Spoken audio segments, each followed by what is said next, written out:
पंतप्रधान नरेंद्र मोदी यांनी ऑपरेशन सिंदूर हे फक्त स्थगित असल्याचं जाहीर केलं। पुढील कारवाई पाकिस्तानच्या वर्तनावरती अवलंबून असेल असा इशारा सुद्धा मोदींनी दिला। त्यामुळे पाकिस्तानला आपण वठणीवर आणलं, सोबतच जगाला भारताची ताकद दाखवून दिली, अशी प्रतिक्रिया निवृत्त कर्नल अभय पटवर्धन यांनी मोदींच्या भूमिकेवर दिली आहे।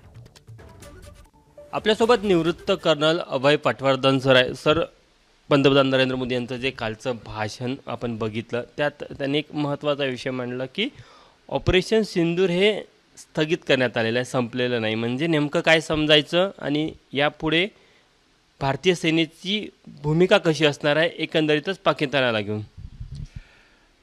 अगदी स्पष्ट आहे, ऑपरेशन सिंदूर हे स्थगित करण्यात आलेलं आहे, संपलेलं नाही। याचा अर्थ असा की आम्ही याच्यामध्ये पॉज घेतलेला आहे। पॉज का घेतला? कारण पाकिस्तान आपली भूमिका सोडायला सध्या तयार झालेला आहे, ते बातचीत करायला तयार झाला आहे। दुसरा याचा अर्थ असा आहे की पाकिस्तानवर भरोसा ठेवता येत नाही, हा केव्हा काय करेल सांगता येत नाही। त्यामुळे जी सध्या परिस्थिती आहे की बॉर्डरवर पूर्ण लष्कर म्हणजे एअरफोर्स, नेव्ही आणि आर्मी तिघेही स्टँड टूवर आहेत आणि कुठल्याही प्रकारच्या आक्रमणाला तोंड देण्यासाठी सक्षम आहेत। अमेरिकेचे राष्ट्राध्यक्ष ट्रम्प कुठेतरी श्रेय घेण्याचा प्रयत्न करत होते आणि त्यातच मग मोदींची ही भूमिका की आम्ही पॉज घेतलेला आहे, थांबलेलो नाही। नाही, दोन गोष्टी वेगळ्या आहेत। पॉज घेतलेला आहे हे कारण आहे की पाकिस्ताननी पॉज मागितला होता म्हणून आपण दिलेला आहे।